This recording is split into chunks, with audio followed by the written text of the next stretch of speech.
Okay, we're recording. We're live. Mm-hmm. Aha. Hi, everybody. My name is Jeanine.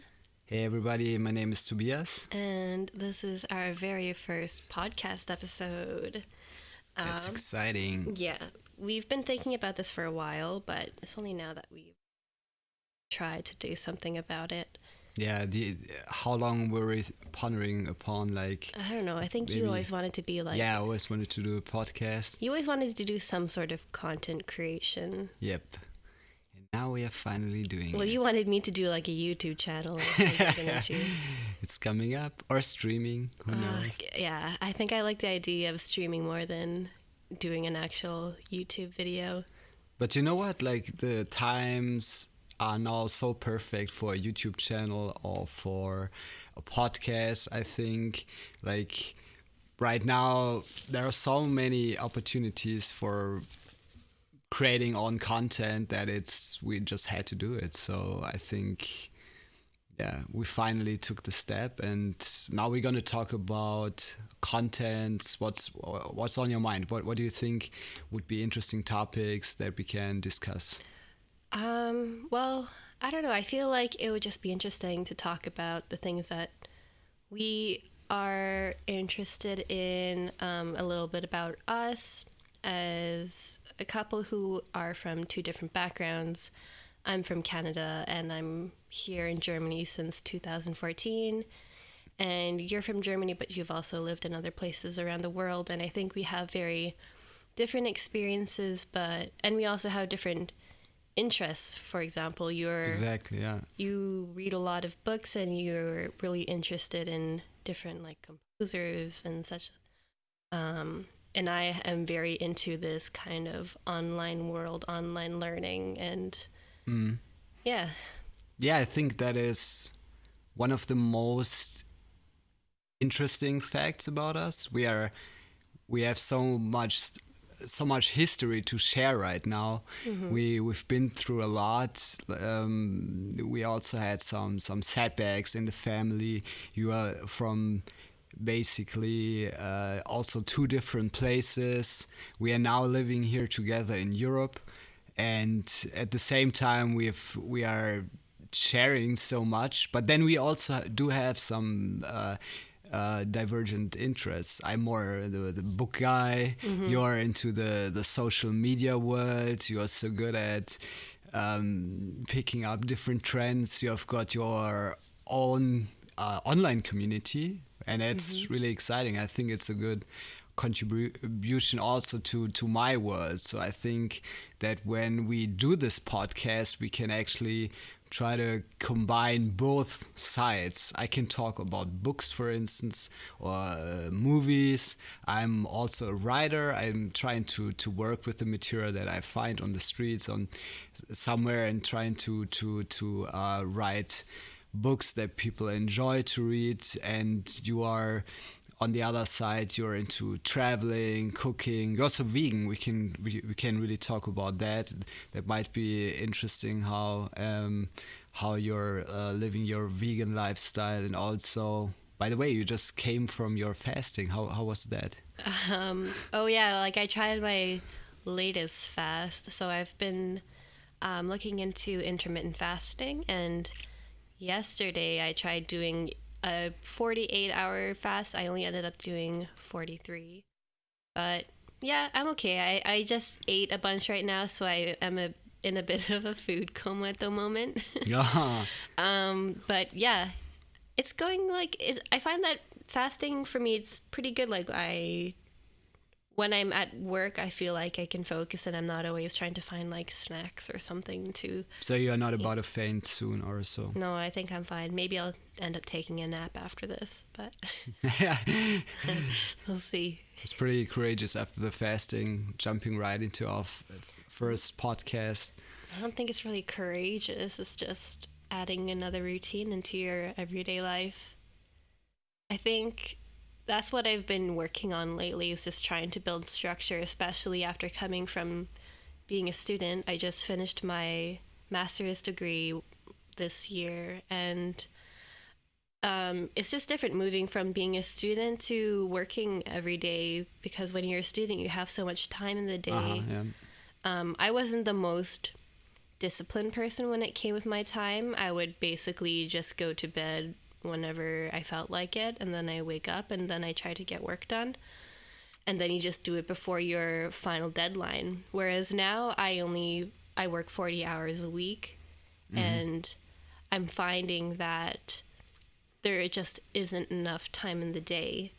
And I feel like maybe I would have if I had a better structure in my life, then maybe I wouldn't feel like all these hours after work or before work are going to waste. So do you think that the main reason or one of the reasons for the podcast is that right now you need an outlet, something like that, something like a platform or a forum where you can express yourself? I guess it could be, yeah. Yeah, I have made a lot of friends online within the past year and a bit. And I think it's nice to kind of also share a little bit more about myself and also bring you into the conversation too, because you're somebody that they know about, but they don't really know in person that well. And I think we have our own experience, and it's nice to not just keep that totally private. Of course, there are things that you want to keep to yourself, but I think there is also information that other people might be interested in. And yeah. So one of the reasons is the outlet, but the other reason is also, that we want to share something from our experiences from like we said, from two different worlds, so to speak.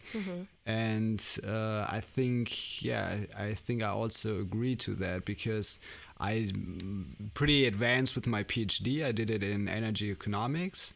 And I'm also starting work next week. And I think for me, we are both finishing a certain phase of our life now, which is more like the student lifestyle, going into the job and the career. But I think for us, it would be also super interesting to have some, like I said, like some kind of platform where we can still express ourselves. And I think that this would be really also to share that with a lot of people, because we are about to do some trips. You are going to London next month. Next month. So right now it's June as we speak, and next week, beginning of July, I'll be going to London to meet with friends. There's going to be a Twitch party there that I'm going to be attending. Oh, nice. And I'm mostly there to see friends. And then in August, the both of us are going to Canada to visit my family for a couple of weeks, like 16 days around. And how do you feel about like everything that's coming up for you? For one, you start work next week, which is something that's going to be different for you in terms of your schedule and how you live. Yeah, sure. I mean, it's just like I'm pretty excited to get the job that I always wanted, working in the energy field. And right now in Germany, but also in Europe, everybody talks about energy, the changing of our climate. Then there are some protests like this Friday for Future movement. So I think that especially in the energy field, there is so much going on right now that I think I'm really excited to learn more from the private side, so that I can also share with you guys. And I think that on the other side, of course, I'm a bit like melancholic to leave the scientific lifestyle, like the student lifestyle. But I think it's always good also to move ahead and to find something that you are actually working on for a couple of years now. So finding a job in this energy world right now is also really exciting, I think. And I read so many books, and I think when we do this podcast, I would also like to share some of my thoughts, or I can also present some books that might be interesting for you guys. And yeah, in general, I think it's just a very exciting moment for this career and energy. Mm-hmm. And it's also your birthday next week. It is, yeah. Are you looking forward to that? Yeah, I'm looking forward to that, but on the others, yeah. No, I'm actually looking forward to it. Yeah, that's good.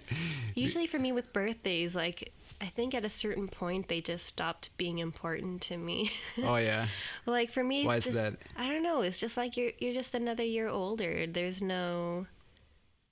I've reached. Do you look back sometimes, like reminiscing about that was when I was like a kid, and then everybody, you're even more like the center of attention, and then everybody's taking care of you? Or do you have these Maybe. thoughts sometimes? Or Not really, to be honest. Well, like if I look back on them, it's just me being like, oh yeah, I was a kid and that's what we did. But nowadays, I don't know. Maybe it's also different just because I have I have a very different set of friends now.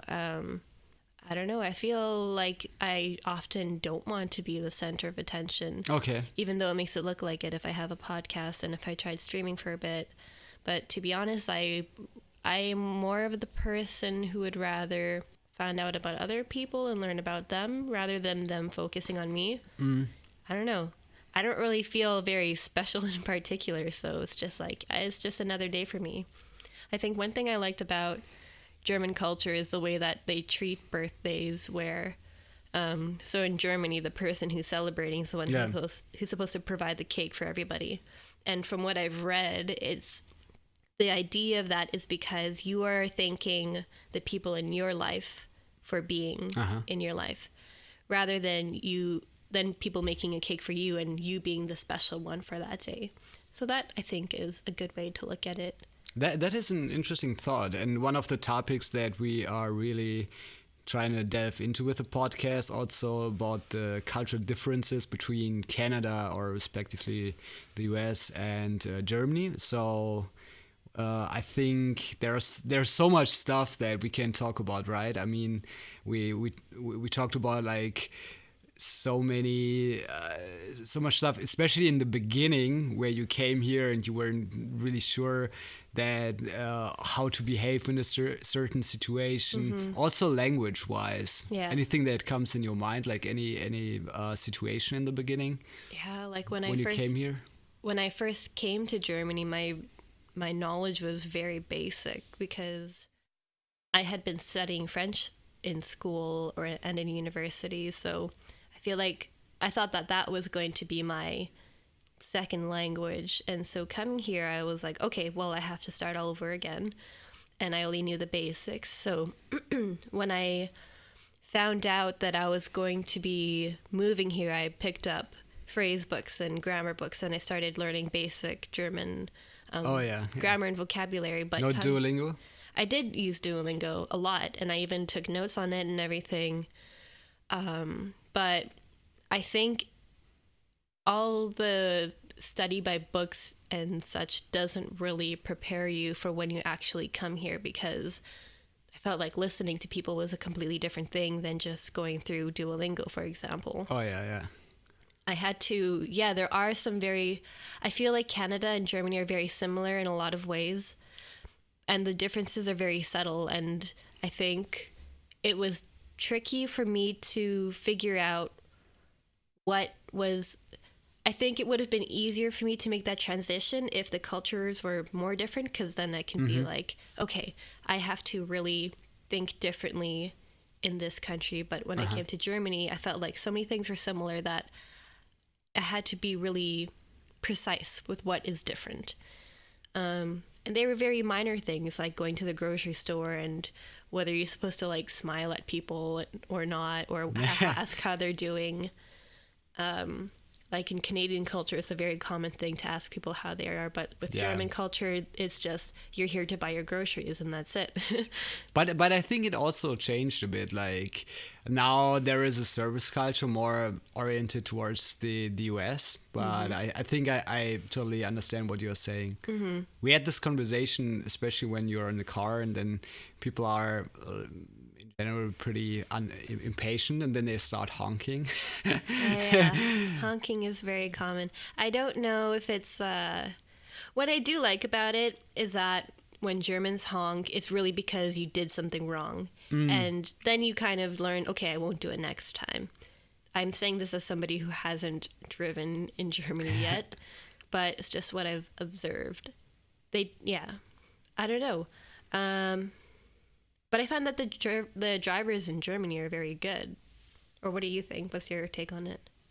Yeah, I think Germany is famous for being like the car nation, and we are pretty much like the only country that doesn't have a speed limit. But right now they are discussing. You do have speed limits sometimes. There are speed limits, but some people from different countries, they just travel to Germany to be going on the Autobahn, so they can release speed. Yeah. Because there are some parts of it where you can go without any speed limit, and I think it is in discussion right now, especially what I said before with the climate change, because.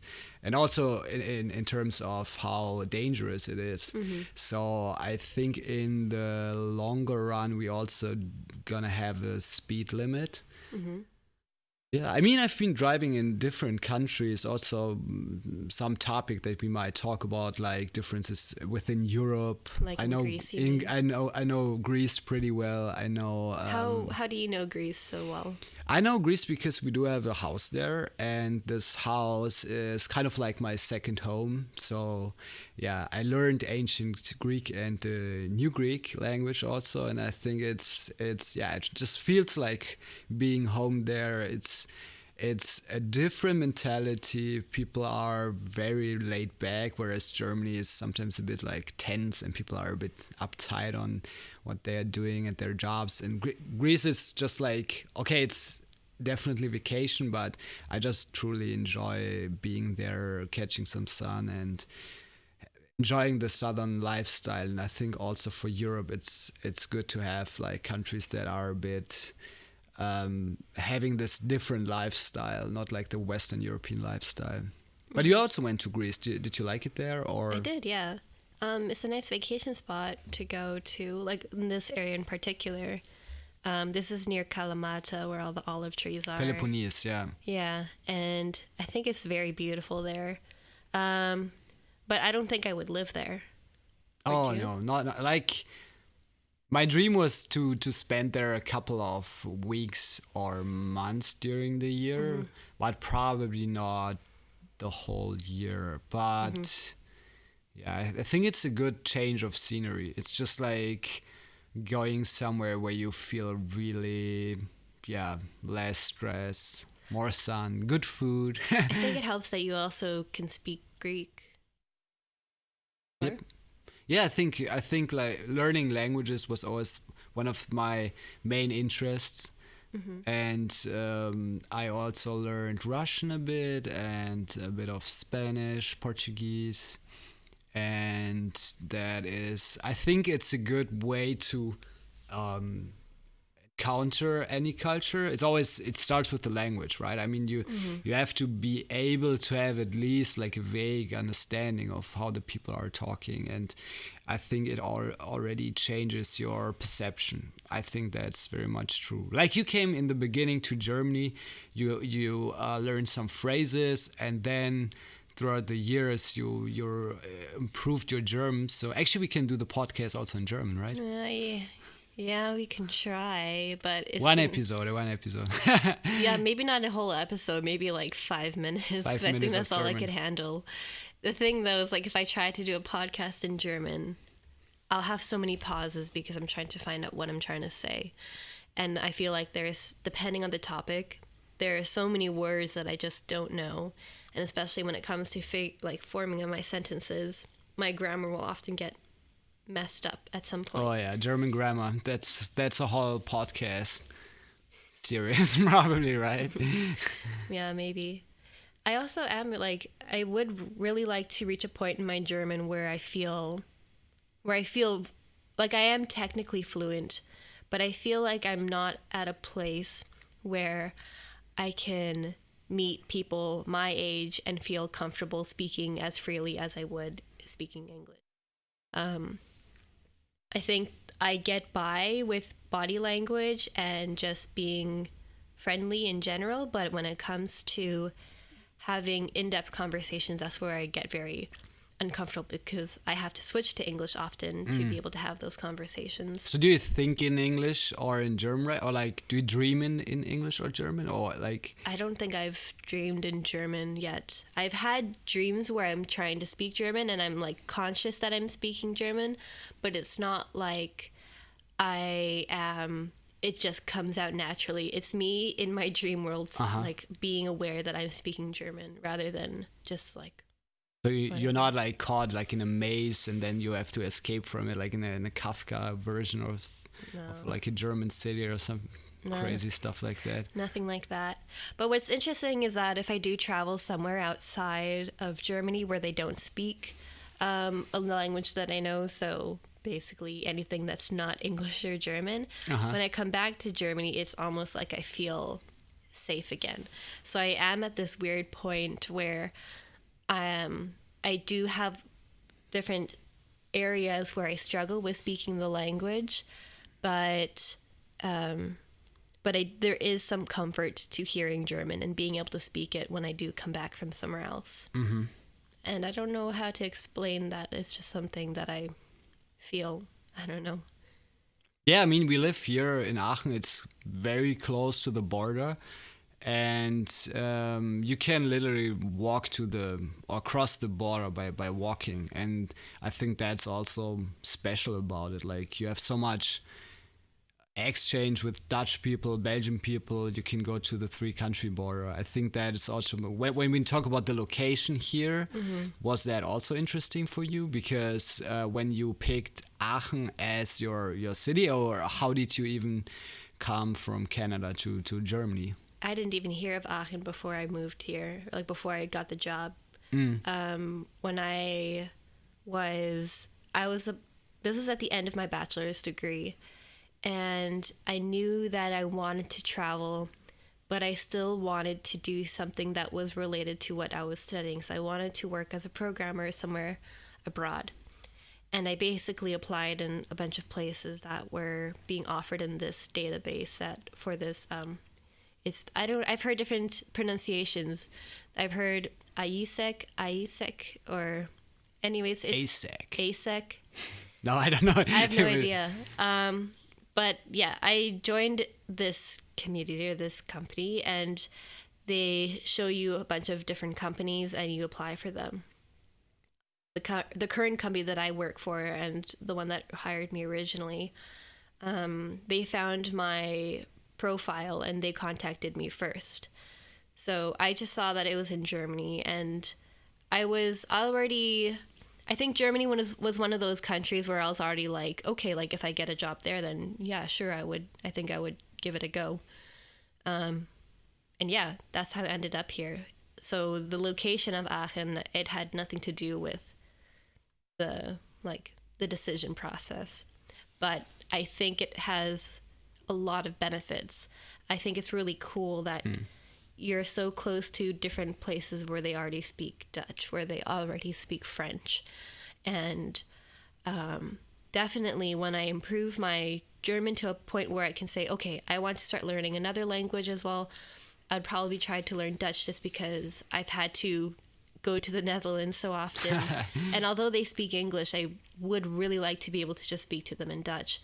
Or I would like to go back to relearning French, because that's something that I grew up always learning, but never actually reaching a point where I could have a conversation with somebody. And yeah, it's something that I think I could pick up pretty easily, hopefully.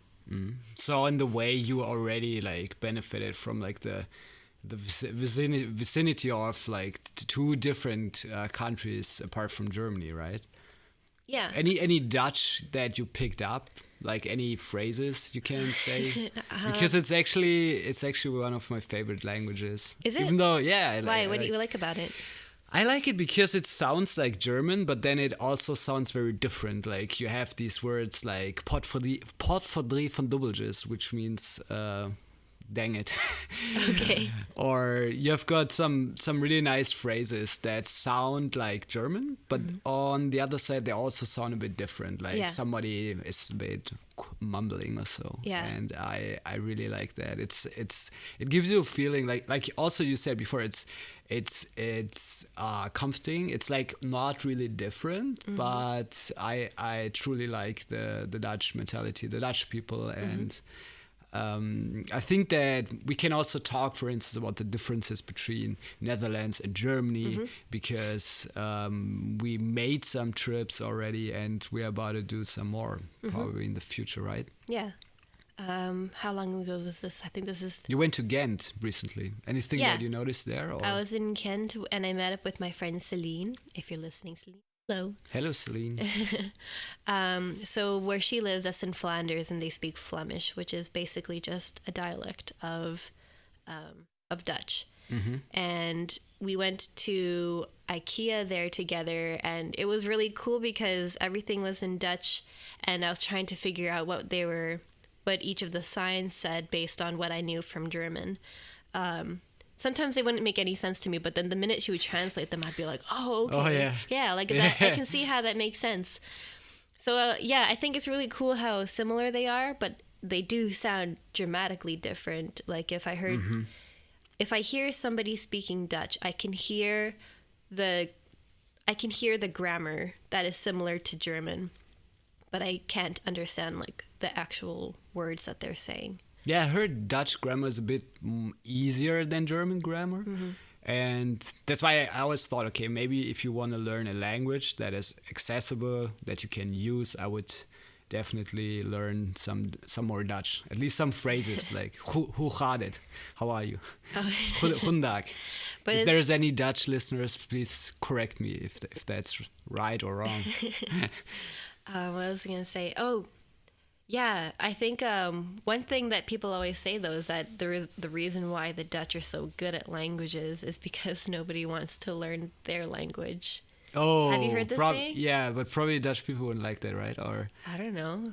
do you think it's more like the Scandinavians, where they have like a small language group that needs to learn or speak English, otherwise they won't get along? Or I guess so. I'm not sure. Like, I don't know all the history of it, but I think that because the Netherlands is a smaller country, that they would have, there's a more demand to be able to speak another language, so to speak English, for example. But for me as an individual, I find that going to the Netherlands, for me personally, I do find that there is enough of I don't know, I do go there enough times to have to kind of be in that situation where I don't speak the language. And I think that it would benefit me to learn at least a little bit of it. did it remind you of, I mean, Canada, a lot of people think that, Canada is bilingual. That mainly differentiates Canada to the US. Is that also a bit of in the Canadian DNA, that you need to learn languages more than maybe the average American? Or I don't know. That's hard to say, because there are a lot of Americans who do take interest in learning another language. oh yeah, that's true. And I think in the US, their equivalent to French would be Spanish, because there's so many Spanish-speaking people in the US. I think saying that Canada is a bilingual country is a very technical definition, but I find that realistically, if you go to the West, for example, you're not going to find many French-speaking people, and if you do, they're most often their family from Quebec, or they went to a French immersion school. But I find that because Canada and the US themselves are so big, and everybody there's, not everybody, but in these regions, people speak English, there's no need, unlike in Europe, to learn a different language. I know that in Canada, there are actually a lot of people don't speak English as their first language. So I feel like English is kind of the language, at least in Western Canada, that brings everybody together. So there really, yeah, I think for a lot of students growing up, there just isn't this need to learn another language. For me personally, when I was learning languages in school, it was more of like something that was just cool and something that you could show off with. But it was never actually this, I need to be able to talk to somebody in this language, and that's why I'm learning it. And I feel like that's different here in Europe. Yeah, maybe because we have so many countries. I'm reading the book from Jared Diamond. It's called Crisis, and he talks in depth about Germany, and it's very interesting because Germany has 9 countries bordering, and his main theory is that not all, but much stuff going on in German history depends on like geography, and Europe, I think, is so much shaped by its geographical borders. That there are so many different nations, countries, microstates, whatever. They are so close to each other that there is such a big interdependency between those people and countries throughout the history that it differentiates Germany to like big states that have like these like natural boundaries, like in Russia or in China, where they have got these big rivers. And I think this theory, I keep thinking about it, but we can also talk about it more when we maybe present a book or so. But you're from Alberta. You want to talk a bit about your background, also your family background? Yeah. Yeah, it's hard to say when I say like I'm from Alberta because our family moved a little bit when we were growing up. I was born in Lloydminster, which is between 2 provinces in Canada. So it's between Alberta and Saskatchewan. And then we ended up moving to the West Coast in BC. Then we ended up going back to Edmonton. So a lot of moving. Yeah, it was a lot of moving. And I don't know, maybe that affected the way that I develop my friendships. Maybe I don't, I'm kind of used to having to make friends all over again. But yeah, I do say that Alberta is my home. But I find that the more that I go back, the less I'm able to identify with it. Why is that? But I think it's maybe with the city, Edmonton, where I'm from, that I can relate to more in the people there. But Alberta in general is a more conservative province, and it's like the text, like the oil state, or yeah, like there's a lot of oil there, so that's where a lot of people work. And yeah, maybe we can go into this in further detail because I could say stuff about it, but I also don't want to give the wrong impression of where I'm from. Yeah, sure. What about your background? You want to talk a bit about that? You mean you're Canadian, but oh why do you yeah, look Asian? that is something we need to talk about in Germany and also in like differences to Canada, right? So tell me what you've like observed being with me in Germany. So basically, Jeannie, has a Filipino background, and a lot of people here, since they are not used to so much exposed to Asian people, I think, whenever she meets somebody, people are like, yeah, where you from? You're from Canada. Okay, but where you're really from? What's your nationality? They say, like, where are you originally from? What is your background? So that is a bit of a topic that we can talk about in depth in the coming episodes, maybe something like that. Yeah, we can talk about it briefly. I mean, basically, it's just that. But the thing is, it's something that I had to come to terms with moving here. I think that's one thing that I didn't expect. Just because moving to Germany, my identity was, yes, I'm Canadian, and that's what I'm a Canadian coming to Germany, and I think it maybe annoyed me a little bit when I found that people were asking me about like what my ethnicity was. And I always It's tricky because I can understand it, because if you just want to know what someone's background is, but I feel like me as a Filipino or as an Asian or somebody who is not white, we're more likely to be asked this question than somebody who is German but with a European background. You, for example, you are German, but you also have background from other places, more or less. Yeah, but I think in the beginning, what I observed, you were kind of annoyed by that, but I think now it didn't happen. So, like, do you think there is a difference between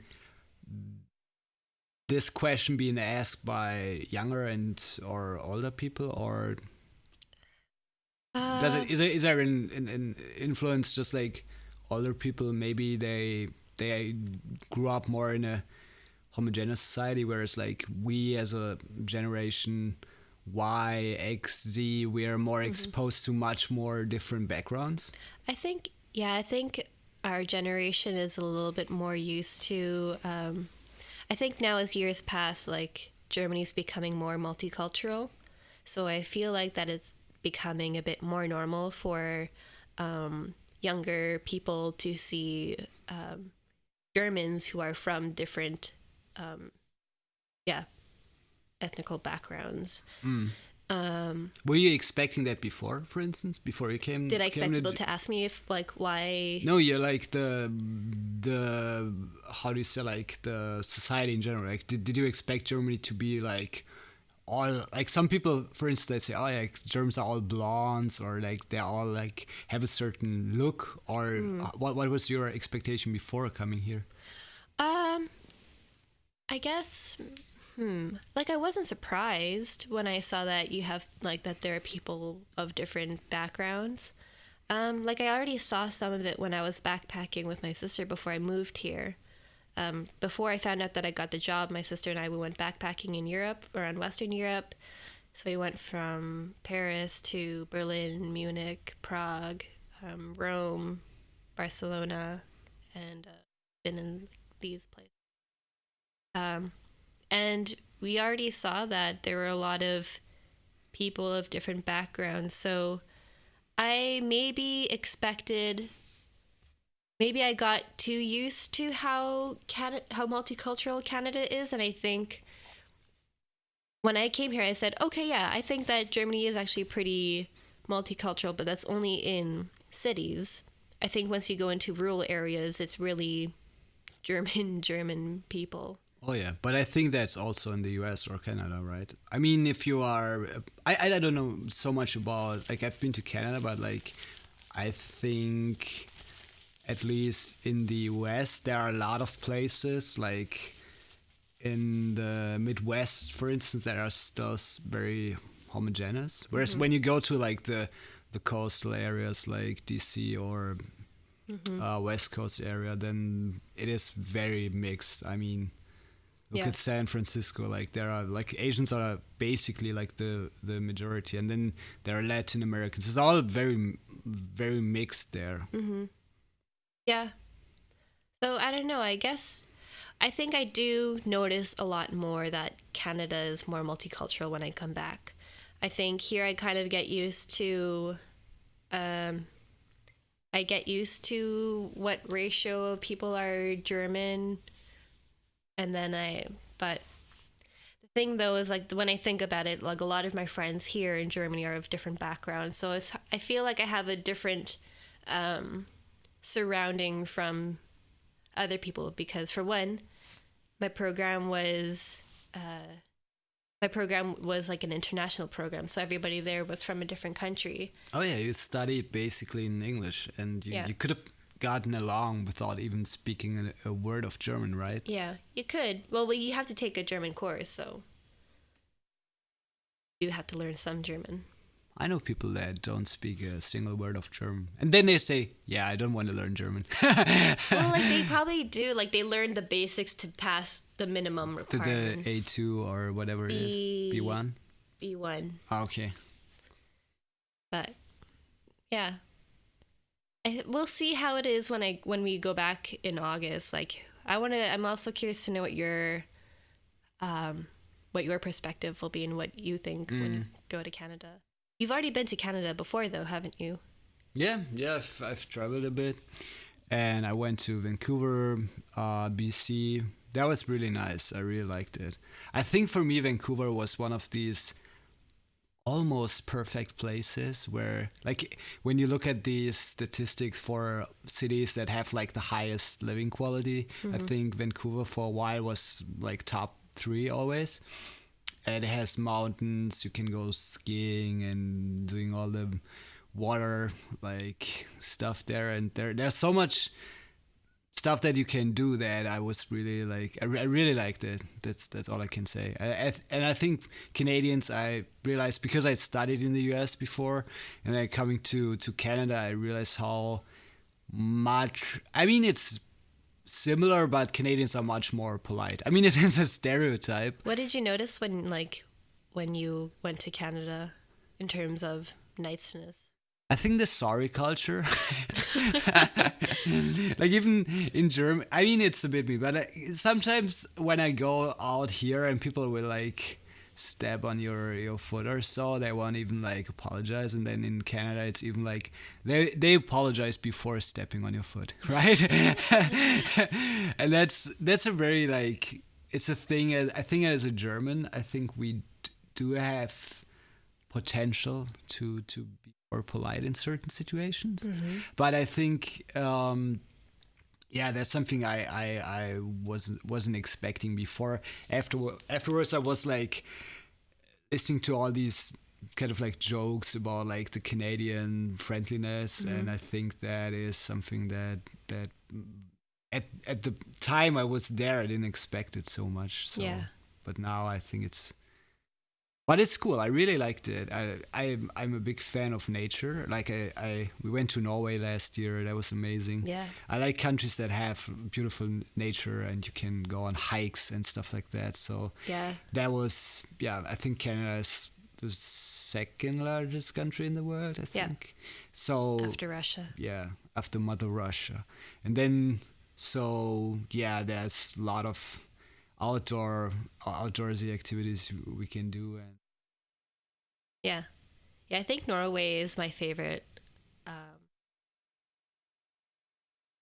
I just really like the views there and the hiking and the 10 euro cappuccino. oh yeah, my favorite. That was nice. It's so expensive there, isn't it? Oh my god. I think that's like the one thing that I always warn people if they're going to Norway. Like I think it's for me, Better be rich. it was my favorite. It's of all the places that I've been so far. I feel like it's actually been my favorite, but it's so expensive. It's so expensive. But I still would like to see other places in Scandinavia. Scandinavia, yeah. You've been to Denmark though. I haven't been there. I've been to Denmark, yeah, to Copenhagen, and I would like to go again. I feel like I didn't stay long enough to really get enough of a, I don't know, Danish experience, but my visit there was nice. I would definitely like to go to Sweden. I have a friend there. A bit more hygge. More hygge. Hyggissimo. Yeah. But yeah. Anything you notice in like, so we went to Oslo and then we are traveling to Ålesund and the countryside, like anything worth that you still remember? Like places, like specific places. Best experience. I just really liked the fjords there. Oh yeah. They're huge, and you don't even. I think when you look at them from afar, they look just like cool. But when we rode, was this a ferry through the fjords, and it's just incredible how big everything is, and it was really this town that just overlooks the fjords. Yeah, I forgot the name though. Yeah, I don't remember either. Aresvik? Oh, we have to look it up. But yeah, you had to climb that like really big, like that zigzaggy road. Oh, the hikes there, man. And then like talking to the people there, they have to take this road every day. So for us, we were pretty scared going up it just because it felt so like steep. I remember one of the things that I always like when I think of Norway is like the super fit people.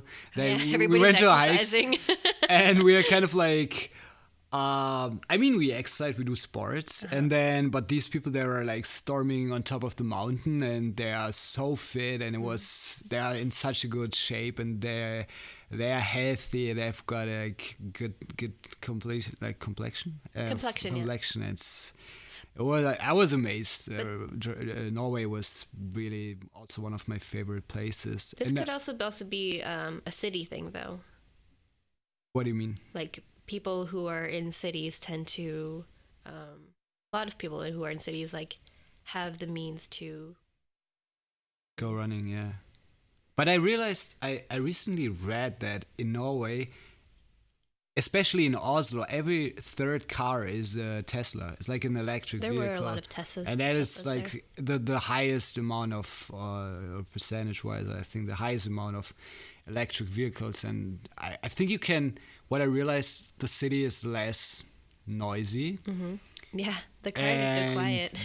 the air is better. Talking about I think one of the topics for the podcast will also be like energy and future and stuff. I think that Oslo is really one of these places you have to go there and see how good it is to have a clean air and less noise in the city. Mm-hmm. And I was amazed. Also, the White Nights, where it doesn't get dark for the White Nights. The White Night. The White Nights. Not the Game of Thrones. No, I was thinking of a different White Night, but I think you mean the Midnight Sun. The Midnight, yeah. Midnight Sun. Yeah. White Nights are like in that gaming community, the game community. It's like the people who are trying to... Oh, the POA guys that try to rescue the woman. Yeah. The White Knight. Ah, okay. That's what the White Knights are. He's coming to rescue the girl from the... Yeah. But I mean, how's it called? The Midnight Sun. Midnight Sun. In Russian, you call it Bieli Nochi, the white. Maybe that's why. Okay, maybe that's where you got it. And do you remember that? This experience for me was new, so I was totally blown away by it. I think it was cool.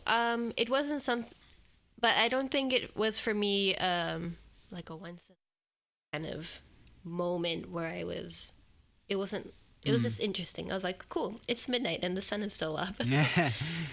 I think it would be different having to experience that every day, because we were only in that region where the sun is up the whole time once. Yeah. And then we went back down south where the sun was still going down. So I think it's different if you have to live there and then figure out how are you going to sleep, or in the winter, what are you going to do when it's dark the whole time? I think for me, it's more interesting, like how it would work out for you if you're actually there every day. You mean like the people that, okay, but when they experience it on a daily basis, well, I mean, the dark winters, I think, can be really dark then. Yeah, it's like how I remember you said that you wouldn't be able to handle Canadian winters. Could have been. I enjoy the sun though. I'm very much a winter person. Because you can always like put on more. White night. You could always put on more layers, but when you're hot, it's just like good luck. Oh yeah, but I think in terms of the weather, what do you like better, like the German or the Canadian weather? Because here it's, especially here in Aachen, it's very rainy and then cloudy, but it doesn't get that cold. Yeah, I don't really judge it based on weather. I don't think it's more of what does a place that you have to offer. So, and we're comparing, I don't know, I feel like we're comparing two very different things, like my life in Edmonton versus my life in Aachen. And Edmonton is a bigger city, but I remember you saw pictures and you're like, I don't want to do it. I don't even know how it is. What I do like is this continental climate, which is more like frosty, cold climate, and whereas here it's more rainy, which goes straight to your bones. And yeah, I think but I never tried. I went to Russia, to Siberia, and actually I was surprised how well I could handle it. So I don't know. It's dry there, isn't It's it? dry, yeah. Yeah. Dry, cold weather. Yeah, it's like that in Edmonton as well. Maybe. Yeah, okay. Yeah, maybe then I might like it. All right. Well, that's all the time that we have for today. If you like the podcast, then stay tuned. Yeah, and just write some comments. Just write something like ideas for further topics, books, recommendations, language, whatever comes to your mind. Yeah, stay tuned. We'll talk to you guys next time. It's really nice. Thanks for listening. Bye. Bye, guys.